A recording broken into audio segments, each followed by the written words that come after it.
Meu nome é Rodolfo Risotto, eu sou coordenador do SOS Estradas, editor do estradas.com.br e um dos fundadores da Trânsito Amigo, entidade de vítimas de trânsito, que é presidida pelo Fernando Diniz, pai órfão de filho. Já há bastante tempo que eu não faço comentários aqui no YouTube, mas hoje eu resolvi fazer um comentário sobre a pesquisa da Confederação Nacional dos Transportes sobre as rodovias brasileiras. É uma radiografia da infraestrutura rodoviária no país, com uma metodologia muito interessante e que fornece subsídios importantes para a gente analisar a evolução das estradas no país. Naturalmente que o grande destaque que isso ganha na mídia é basicamente o ranking das rodovias, quais são as melhores, quais são as piores, e aí as concessionárias em particular, que são da iniciativa privada, sabem trabalhar bem esse marketing, dizendo a minha melhor concessão, a minha rodovia é melhor no estado, etc. e tal. Naturalmente que políticos também se aproveitam, em alguns casos, para usar a mesma estratégia. O que é importante na pesquisa, né, além desse lado do marketing, né, que é natural que ocorra, é a gente fazer ter uma perspectiva histórica do que ocorre na infraestrutura rodoviária brasileira, e que eu acho que está faltando um pouco essa análise. Né? Se a gente olhar, é a 27ª pesquisa da CNT, e o que aconteceu de importante nesses últimos 30 anos, digamos, na infraestrutura rodoviária brasileira? O principal destaque, sem dúvida nenhuma, foi a concessão de rodovias para a iniciativa privada. Né? Esse é o fato mais importante. Nesse período nós tivemos um processo que é extremamente valioso, né, conceder à iniciativa privada as rodovias para a administração mais competente, porque a iniciativa privada normalmente é mais competente que o Estado.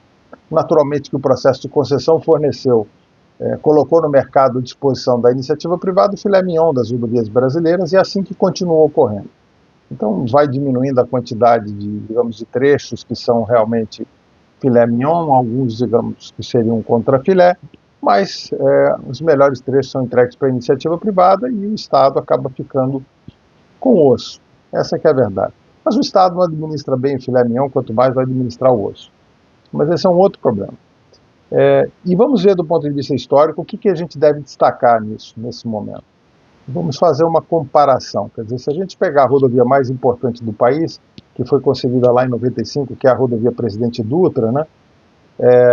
Durante o período da concessão, que foi administrado pela Nova Dutra, hoje tem outra concessionária, que é a Rio SP, ambas pertencentes ao grupo CCR, existem alguns pontos críticos, foram feitas obras importantes, mas, digamos, tinha um ponto crítico fundamental, que está lá até hoje, que é a descida da Serra das Araras, um trecho no estado do Rio de Janeiro, em que o usuário é obrigado a andar 40 km por hora, numa descida de serra de 2 faixas de rolamento, sem acostamento, de trecho de pista estreita, que carretas e caminhões de 26 metros estão circulando ali, são obrigados a ocupar 2 faixas de rolamento para descer a serra. Então, é uma situação absolutamente injustificável para uma rodovia da importância da rodovia Presidente Dutra, ligando o Rio de Janeiro a São Paulo. Essa obra da nova descida da Serra das Araras estava prevista no primeiro contrato, passados mais de 26 anos de concessão, não foi executada por diversas razões, e agora, há pouco tempo, este ano, começou a ser executada a obra finalmente. E a previsão, no final das contas, se forem cumpridos os cronogramas, é que vão demorar em torno de 32 anos para terminar, para que essa obra fique à disposição dos usuários. Ou seja, o usuário paga pedágio por 32 anos na expectativa de ter uma nova descida da Serra das Araras. Agora vamos olhar, por exemplo, para a Índia. Na Índia está praticamente para ser inaugurado, já foram inaugurados aí trechos importantes, uma rodovia com 1.350 quilômetros, que praticamente em 5 anos está sendo construída, com uma rodovia de primeiro mundo, com trechos de 3, 4, até 5 faixas de rolamento em cada sentido, atravessando o país, ligando 2 das principais cidades da Índia, 1.350 quilômetros, basicamente, em 5 anos. Uma outra rodovia foi inaugurada em 2022, se eu não estou equivocado, com 700 quilômetros em 3 anos. Né? E nós demoramos 30 e tantos anos cobrando pedágio para fazer um trecho de 8 quilômetros. Lógico que fizeram outras obras também, mas esse trecho era um trecho crítico e naturalmente de maior custo, que foi sendo empurrado com a barriga. Essa que é a realidade. E aí o que a gente precisa fazer? Rever o modelo de concessão de rodovias no país. Eu sou totalmente a favor da concessão para iniciativa privada. O que é importante é a gente aprender nesses quase 30 anos de concessão o que efetivamente a gente deve corrigir.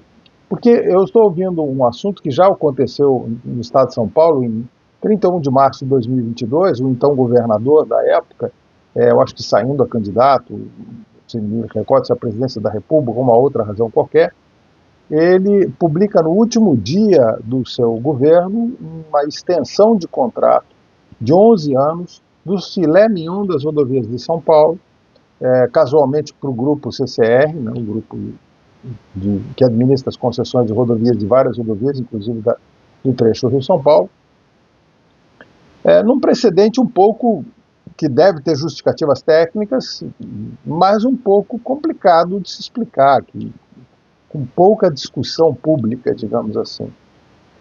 Agora, o novo governo está chamando concessionários para rediscutir contratos sob a alegação, a mesma que ocorreu no passado no estado de São Paulo, onde o espectro político era de gente de direita, agora já de gente de esquerda.